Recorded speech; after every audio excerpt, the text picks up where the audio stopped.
Welcome to Action on Pain, a podcast dedicated to highlighting the significant efforts underway in Canada to address chronic pain.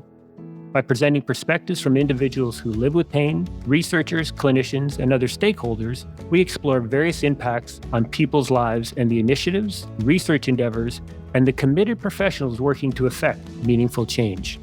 This work is guided by Health Canada's Action Plan for Pain. Join us as we raise awareness and share stories that are shaping the future of pain management in Canada. Well, hi, everyone, and thank you again for joining us for another, what I know will be great Action on Pain podcast today. I'm Keith Meldrum. As always, I'm coming from the West Coast, not quite on the coast in British Columbia. I'm in the southern interior, but I'm on the west side of the country. And as always, I'm joined by my two amazing co-hosts who are with me today. Thank you, Keith. And so my name's Jennifer Daly-Cyr, and I'm actually in Ottawa, a beautiful nation's capital, kind of a somber day, but nonetheless beautiful. And so happy to be here. And in fact, just going to make a little connection here to our lovely guest in a moment, but over to you, Virginia.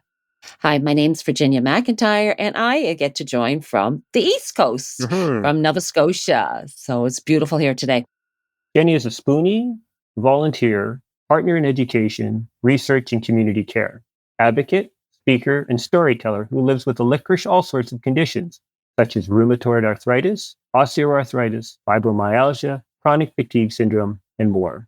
As a child of immigrants to Canada, Jenny and her family are uninvited guests and settlers of color on the unceded and stolen lands of the Coast Salish First Peoples on what is known as the Greater Vancouver area of British Columbia. Jenny devotes their lived experience of chronic pain and complex chronic disease to build partnerships with organizations, initiatives, and projects such as Pain BC, Pain Canada, Chronic Pain Network, Power Over Pain Portal, University of British Columbia, Circa Pain, Canadian Arthritis Patient Alliance, and the Partnership for the Engagement of People in Pain Research. Since 2022, Jenny has been a steering committee member for Pain Canada's annual Putting Pieces Together conference. Jenny believes personhood should never be threatened by patienthood. As a champion of peer support, as social change, Jenny is dedicated to walking alongside folks who live with pain and the ones who support them. They are thrilled to collaborate with fellow Spoonies and peers, clinicians, researchers, and policymakers who are committed to improving the lives of people who with lived, living, and situated experience of pain. Welcome, Jenny. Thank you so much for having me. I'm really humbled to be in a space full of friends that I've made in this pain community that I wasn't a part of until I lived with pain. So it's really meaningful in many ways, because as I sort of ventured further into the pain community, your names came up, Virginia McIntyre from People in Pain Network. Keith Meldrum, and Jennifer Daly-Cyr, and how so many things have started with you, Jen, including the Putting the Pieces Together conference. So it's, I'm deeply humbled and grateful to be here today. Oh, we appreciate that. Thank you. Yeah, that's lovely. So to kick questions off, Jenny, and I mean, you've shared so much in your bio with our listeners. I mean, how did you evolve into this role, where you're taking your experience to build partnerships with organizations and projects? What led you here? Oh, that's a great question. I think everything with me has just been circuitous. I was introduced to Pain BC when I was a nursing student. And at the time, I was deeply interested in hospice palliative care and then later community care. And around the time when I was a nursing student, my mom had recently been diagnosed with rheumatoid arthritis and was living with pain. And since many of the people, the community members that I worked with and supported, like as a nursing student and as a care aide in hospice, also lived with pain, I went to, at the time, Pain BC's one of their in-person conferences. And, to be able to, even back then, even now though, pain isn't one of those things that was really talked about. And hospice palliative care wasn't those sexy disciplines in nursing that people gravitated towards. And so I feel like I kind of just got in at the right moment in many places. So fast forward past nursing school, been a nurse for a little while, living with, suspected arthritis. And I also suspect that at the time I lived with chronic fatigue as well as fibromyalgia, but didn't just put it up to, oh, it's just nursing pains. I just worked a 12-hour shift, et cetera, et cetera. But I basically woke up for a night shift one night. My right knee, which had been aching all week, had swollen up so bad that I could barely fit it into my nursing scrubs. I finished my shift because It's what you do. That's just what you do. You slap Being some in healthcare Tylenol. myself. Yeah, being in healthcare myself, I know it. You do. Yeah. Yeah. And knowing the potential for being short-staffed, knowing all of these things, and also knowing the workload that I had, I judged it safe enough and comfortable. And I'm saying that in air quotes because nobody can see me.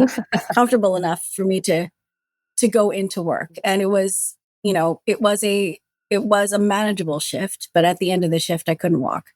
I had, again, and I know this is not the case for so many people that I have met and supported and worked with and talked with and befriended, but I managed to get into my GP within a week, managed to see a rheumatologist, get lab work done, see a rheumatologist within another week. Oh, and within 2 weeks of me leaving work, I was diagnosed with rheumatoid arthritis. That is impressive. unusual. Oh, yeah. Totally unusual. Yeah. And I know now, nowadays, it's 6 weeks to see my GP, 6 months to see my rheumatologist. Right. Yeah. So I got in at the right time, whatever that right time is, because it's never the right time. Yeah, it's to be never sick. a good time.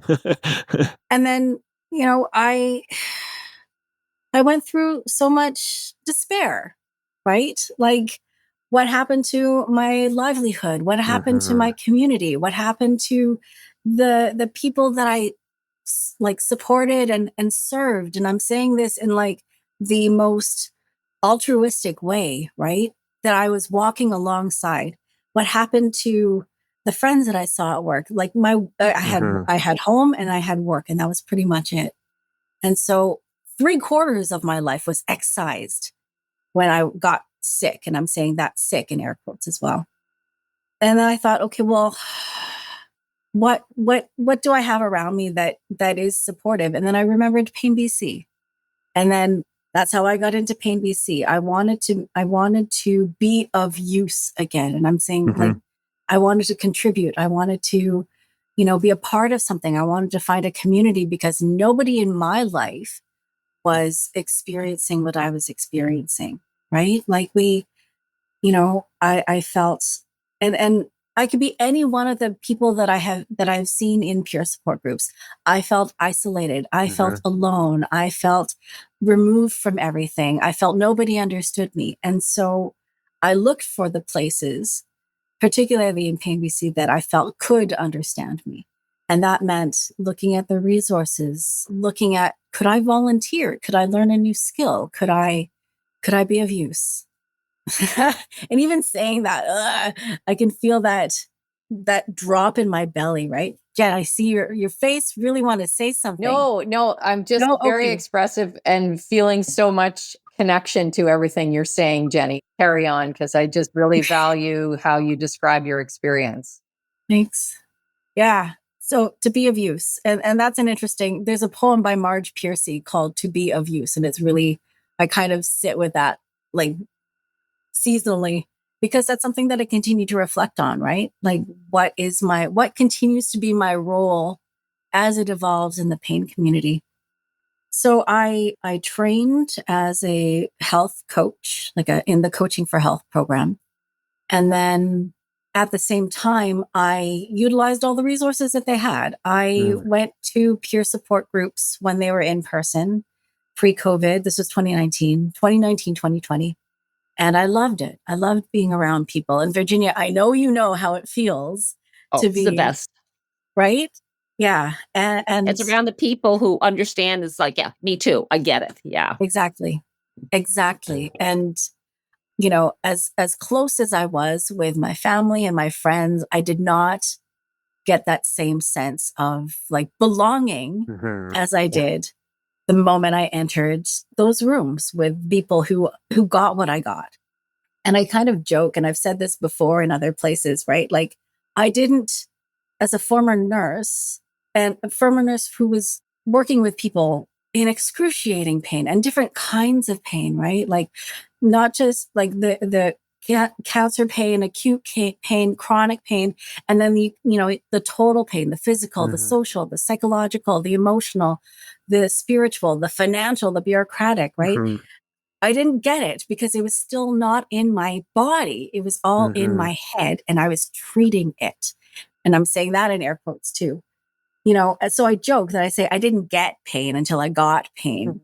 Right. And that still continues to hit home for me. And that also drives home how, lived and situated experience is so important to all aspects of like having an understanding of the lived and situated experience of people going through it in the soup, in the mud, is so crucial to all levels of education, policy making, resource development, you name it, with pain care. With more than pain care, all types of care. So I think I might stop right there. Now that's all right. Yeah. And I can see how that kind of led you to maybe getting into the peer support, but then, Yeah.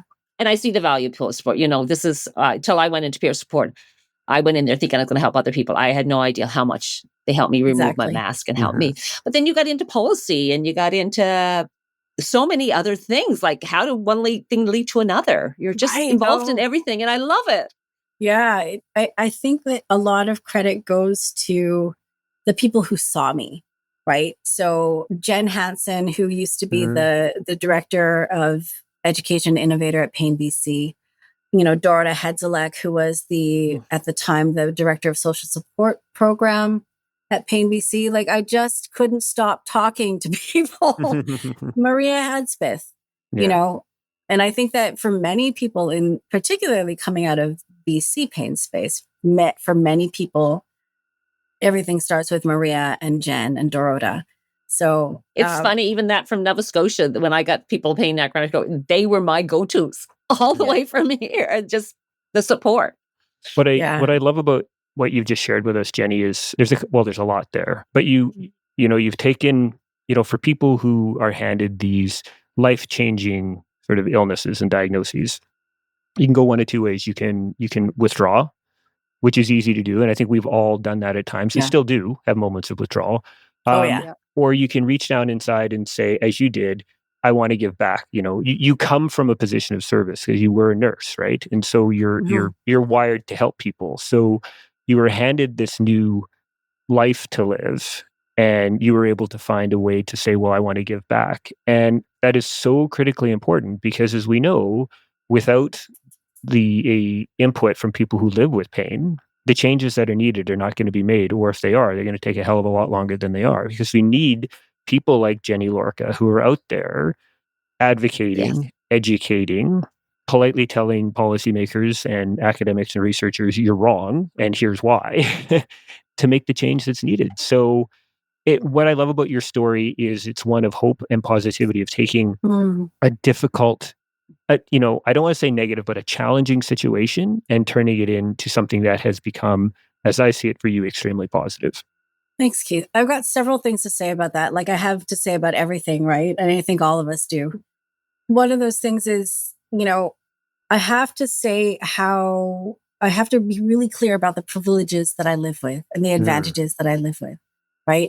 Yep. I was on disability from work, and not many people get that opportunity. I have a loving spouse who was at the time working, and in fact extended his work life so that he could continue to build up, and like with my and I'm saying this also in air quotes, early retirement in mind, right? Yeah. I have a family who is around me and who I'm close with. I have friends whom I love and are connected to. And really what pain gave back to me, as opposed to taking it, because it took away a lot, right? Took away a lot for all of us. what pain gave back to me is, as you said, right, this digging in, this sense of digging in, and Jen, you could totally speak to this with me as well. One of the I think about a lot of things in metaphor. And one of the biggest metaphors for me in my life is that of kintsugi, which is, the Japanese art of repair and remaking using gold as a precious metal to glue those pieces back together. And at the end of it, it's a more durable and beautiful work of art. And that was one of the biggest images and metaphors that we used going into into developing the putting the pieces together conference. Well, and I can add to that, Jenny. I know that was instrumental in terms of the naming of the conference and the imagery used around the conference, because it just has such a powerful impact when you describe that. And I remember being in the meeting with you when you described it and thinking, bingo. And that just does it. And the imagery continues with that incredible conference to this day. And, you were saying so much, like everything that you were saying earlier, that's why you were seeing it in my face, is just something so relatable in terms of the experience of going to something that you didn't know before. You knew theoretically in your case, and you were treating people for pain, and no doubt knowing you in an extremely compassionate manner. And yet somehow when we get that experience personally ourselves, it starts changing things. And there are those of us who are fortunate enough to be supported in a way that we're able to, not only desire to have some purpose around this, turning, lemons into lemonade with the pain, but also like being able to step out and do that with the support that we receive. And in a way, I think it's a critical piece of what we can do as well, because not everyone is either willing or able or feeling ready or whatever those circumstances are. There's entirely up to people, but individuals. But I just love the fact that you found sort of, and I'm not trying to name it for you, but for me anyways, it's been renewed purpose. And so I'm hearing something similar from you as well. And I think that's really a powerful, powerful piece, And certainly every time you and I cross paths, even though I no longer sit on the steering committee, unfortunately, it was just one of those things that I needed to step away from for a variety of reasons. But it just, I'm so thrilled that you're still a part of that, and that conference is so incredibly successful. And that's just one element of what you do, and you're doing so well. So really appreciate that. And on that note, could I just zero in on the conference for a second and the Doogie and putting the pieces back together? Do you have any sense for how this might tie into the action plan for pain in Canada, or Health Canada's action plan for pain? Do you see any sort of correlation there? Absolutely. And the magic around the putting the pieces together conference. And again, Jen, tons of credit, all the credit to you for having, what was it? The catalyst for that was a Twitter conversation between you and somebody else. Because yes. And because you made a comment of like, why, you're totally going to have to correct me on this. But basically my sense was, how come we don't have a conference for ourselves, ourselves being people with lived and situated experience of pain? How come the conferences are always sort of top down by clinicians for clinicians with the tokenized inclusion of people living with pain? And so, like, what an incredible movement to be able to flip that power dynamic on its butt and really resource. And I'm saying, like, as in, to sort of touch back on what Virginia had said about mutuality, resource what we hope to see, what we as people with lived experience hope to see, and what we as people with lived experience who are supporting people with lived experience, the feedback that we got, that we heard and listened and witnessed to, like, what do we want to see in this conference? And, I'm looking at, and I've got the goal in front of me up here because I knew I'd forget it. But it's about public health, public education and awareness, different and novel approaches to knowledge mobilization and knowledge translation. I think embedded in the program itself is how we have been, and it's not really spoken about either. None of us came into this conference knowing what on earth we were doing. And somehow we all still managed to develop programs, run rooms, learn how to facilitate conversations, speak in front of large audiences. Like these are skills that not most of us didn't have entering into this. We just kind of, and I think this is the sense for most people who have become more public facing people in the pain community. We kind of just fell into it and had to like fart around and find out, right? And so, it speaks to go back to the magic of the conference. I think that it's powerful when you invite people into a conversation that they didn't realize who they were having the conversation with, if that makes sense. So I was speaking with a bunch of first year physiotherapy students, and they were conducting an assessment. And this is the patient educator work that I do through the University of British Columbia. And so I think in many ways, and having been a clinician myself, right? In many ways, clinicians, researchers, policymakers, it's an echo chamber, right? Without experiences like the conference where we can actually have dialogue and supported dialogue, where we've got researchers and people with lived experience asking about their research, leveling that power imbalance. I think that it becomes a synergy that people didn't expect. Absolutely. Yes. With that, Jenny, we've come up kind of to the end of our time already, believe it or not. I know. It happens that fast. So we'd like to thank you for joining us today and sharing just your incredible experiences and your insight. And I know what you have shared will resonate with others. And what I really hope is that for our listeners who are people who found themselves in their same position you were, had a life, were handed something like this, like pain, and have been able to find purpose, meaningful purpose to move forward. I hope your story, and I know it will inspire some of them. It definitely provides hope, Jenny. We'd also like to thank all of you for tuning in to the Action on Pain podcast. We hope this episode has shed some light on the important work being done in Canada as guided by Health Canada's An Action Plan for Pain in Canada. Until next time. Thank you for joining us today on Action on Pain. If you enjoyed the discussion, please follow us on your preferred podcast platform to stay updated, and please share with your networks. A 5-star rating and review would help others find our show. Your feedback is important. This podcast does not contain any medical advice. Please consult with your doctor if you have any questions or concerns. The Action on Pain podcast is made possible by the generous support of the Chronic Pain Network, a national research and knowledge mobilization network. The views, opinions, and content shared by hosts and guests are their own and do not necessarily reflect those of the Chronic Pain Network or its funders.